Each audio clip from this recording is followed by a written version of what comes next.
Hello friends, welcome to my channel. This is the lecture number 4 in the part of group theory and we are covering our concept of set, relation and function.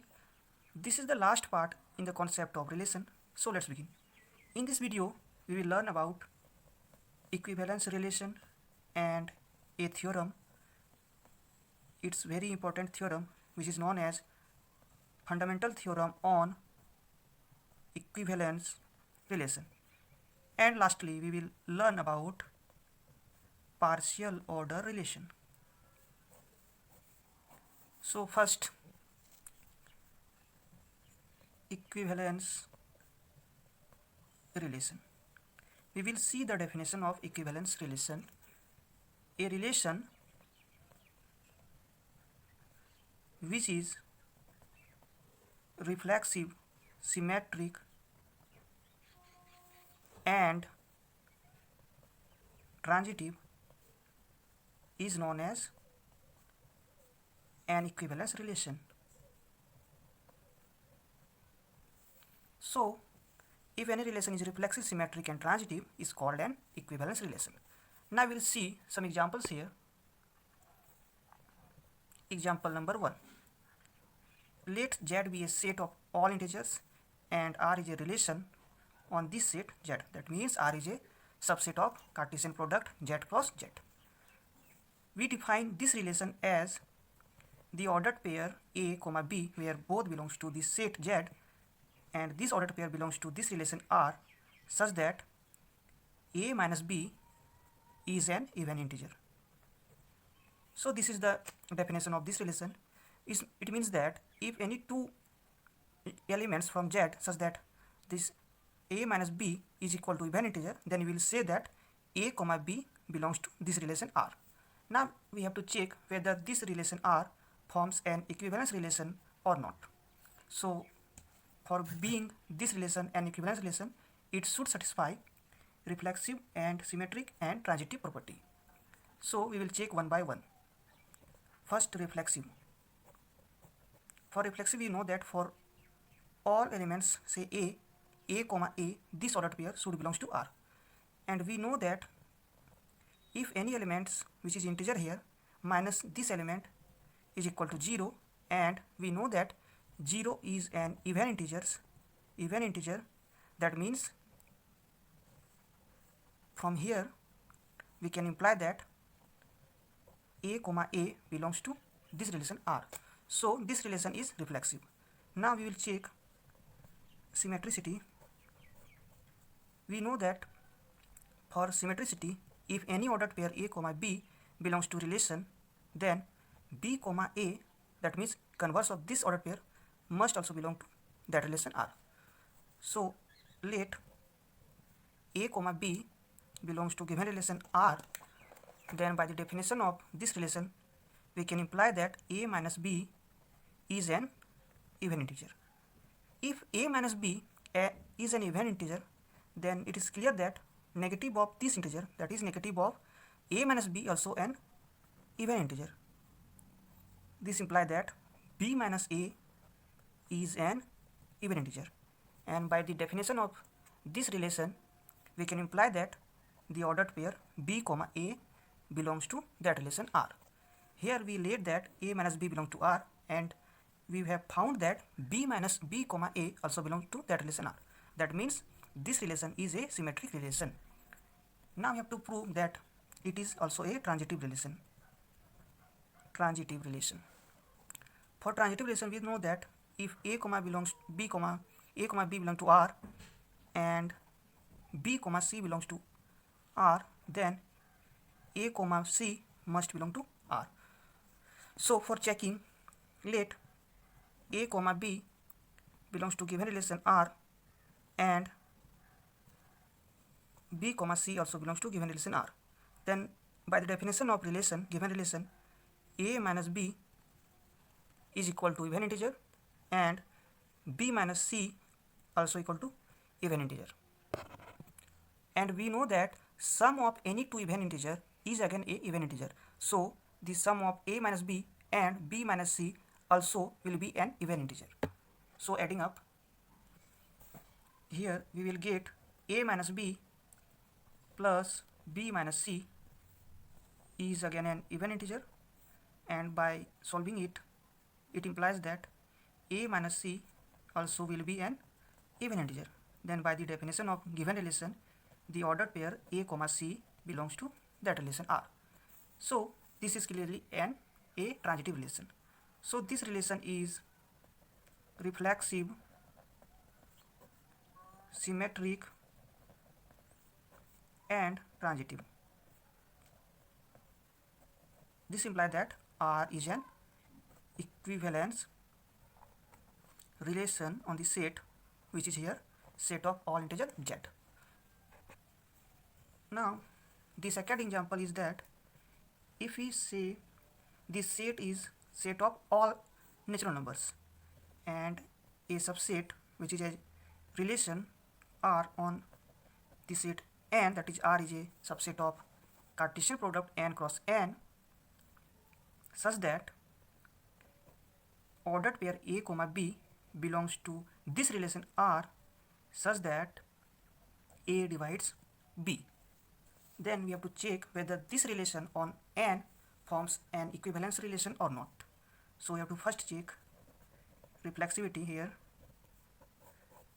For reflexivity, we know that for each element belong to the set, say a comma a, this ordered pair must belongs to that given relation R. So we know that any natural number divides itself. This implies by this relation the ordered pair a comma a also belong to R. So this relation is an reflexive relation. Now we have to check symmetricity for this relation. We know that for symmetricity, if a comma b belong to relation, then the ordered pair b comma a also belong to that relation. For this relation, let any ordered pair a comma b belong to R, then by the definition of given relation, a divides b, that is here a divides b. Then if we take an example here as a counter example, say 1 2, this ordered pair where 1 and 2 both are natural number, then clearly here 1 divides 2, so we can imply that this ordered pair 1 comma 2 belongs to this relation R. But here 2 doesn't divide 1, that means 2 1, this ordered pair doesn't belongs to this relation R. Then we can easily say that this relation R is not symmetric relation, as we here get a contradiction. So this is not symmetric relation, but this relation is transitive. We can prove here transitivity as if we take a comma b belongs to R and b comma a belongs to R, then we have to prove that, sorry here c, we have to prove that a comma c also belongs to R. So by the definition, here a divides b and b divides c. Now if a divides b, then we can write this natural number b as a into k, where k is some integer, and similarly we can write c as c is equal to b into any natural number, say here m. So here b is equal to ak and c is equal to bm. Then this c will be equal to b and b is equal to ak, so by putting the value of b from here, it will be equal to ak into m. C is equal to a into km. Then by this we can imply that this natural number a divides c, and this will imply that by the definition of relation, the ordered pair a comma c belongs to R, that means relation. So this relation on the set of all natural numbers is reflexive, transitive, but not symmetric. So this is not an equivalence relation, not an equivalence relation. Now the next concept is equivalence classes. So if R is a relation on any set A, then for any element, say here A belongs to capital A, then the equivalence class for this element A can be represented by the box A or A bar or class of A. So this is the equivalence class of each element from the set A, and it can be given as the set of elements X such that it belongs to the set A, such that the ordered pair X A from this element belong to that relation R, and R is an equivalence relation here. So this is the definition of equivalence classes, and for each element from the set A we get an equivalence classes. Here is some note. Equivalence classes are either disjoint or equal. That means if A and B are two elements from the set A, then the equivalence classes of A is represented by this symbol and equivalence classes of B is represented by this symbol. Then either both these equivalence classes are equal or they are disjoint. That means intersection of equivalence classes of A and equivalence classes of B is empty. To understand it clearly, we are giving the same examples of equivalence relation which we gave previously here, where the set is set of all integers, and this is the definition of equivalence relation.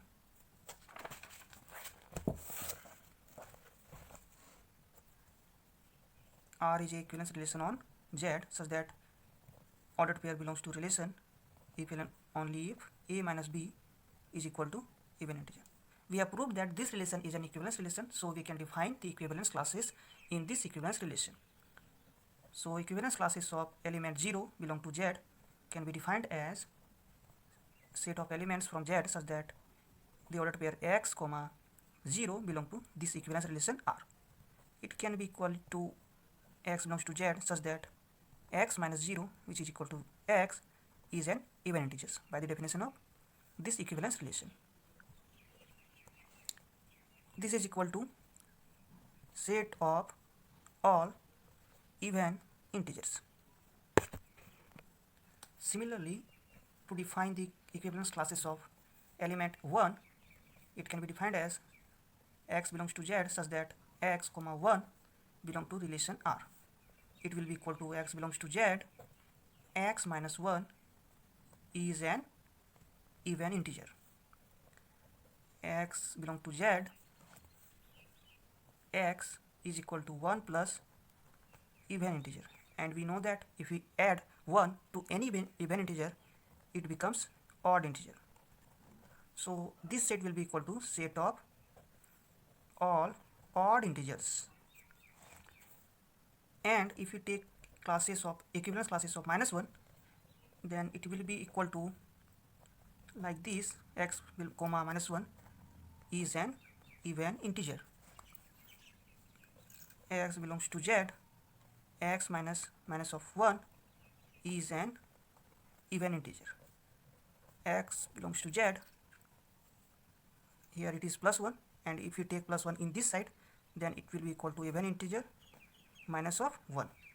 And we know that if you subtract 1 from any even integer, then it becomes again a odd integer.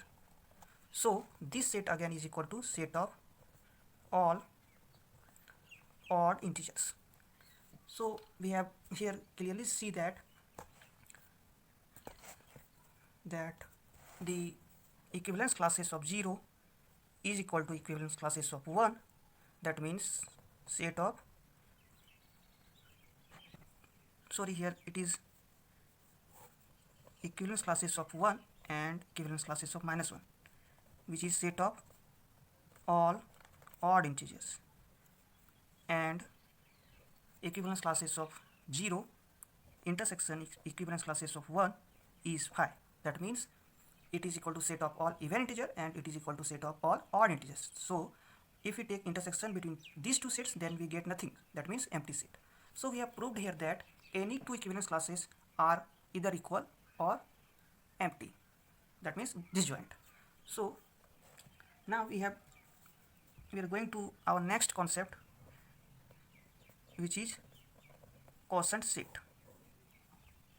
It can be defined as a set of all equivalence classes,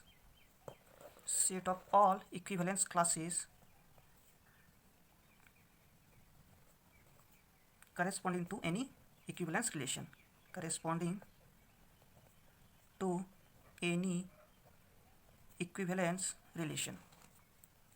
So for example, we have given before, then the quotient set for above equivalence relation will be equal to,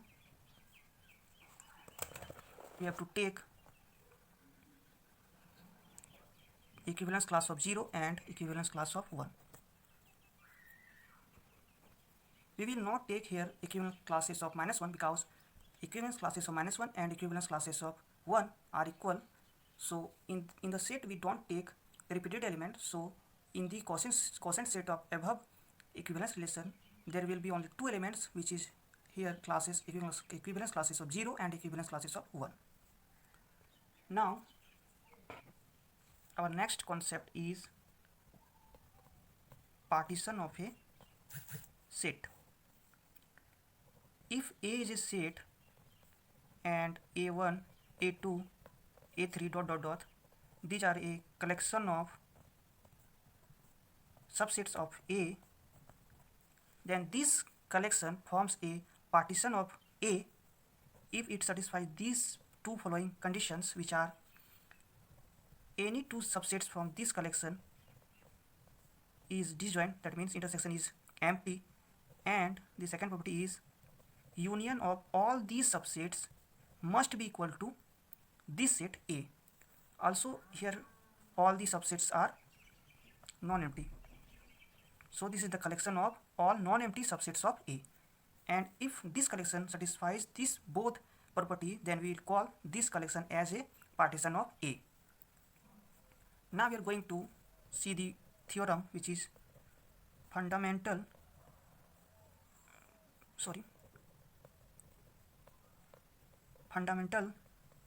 theorem on equivalence relation. It says that every equivalence relation partitions the set into equivalence classes, and conversely also. It means if we have given a set and a corresponding equivalence relation, then we can easily imply that there will be a partition of equivalence classes, and conversely, if we have given a set and a partition, then corresponding to that partition we can define an equivalence relation. So for the previous example of equivalence relation and quotient set, this quotient set is a partition of the set Z and equivalence relation R on this set Z. So this quotient set is a partition on this equivalence relation R, because here the subsets classes of 0 and classes of 1 are disjoint, and if we take union of both these equivalence classes, then we will get whole Z, that means whole set Z. It is here set of all even integers union set of all odd integers, so this will be equal to the whole integer set Z. Now we are giving our last concept, which is concept of partial order relation. Partial order relation. A relation is called a partial order relation if and only if it is reflexive, anti-symmetric, and transitive. For the equivalence relation, here it is symmetric, but for partial order relation, here it is anti-symmetric. So this is the difference between partial order relation and an equivalence relation. And for this partial order relation, if we want to see an example, then we have given before an example which was this example where this set is natural number, and we have defined a relation on this set as a comma b belong to relation R such that a divides b. Then we have proved that it is reflexive and it is also transitive. So we have to only prove that it is antisymmetric. So we have to check here, is it a antisymmetric relation or not. For antisymmetric, we know that if ordered pair a comma b belongs to R and the converse b comma a also belongs to R, then a must be equal to b. So for the previous example, if let a comma b belongs to R and b comma a also belongs to R, this will imply by the definition of relation a divides b and b also divides a, where a b belongs to the set given set natural number n. If any two natural numbers such that the first divides second and second divides first, then we know that both the natural number must be equal. So by the definition a comma b, no, here we have to prove that a is equal to b. So here a is equal to b we have found. That means the relation R is anti-symmetric. So this relation R on n, where a divides b, then a comma b belong to R, is a partial order relation where it is reflexive, antisymmetric and transitive. So that's it for today. Thank you for watching.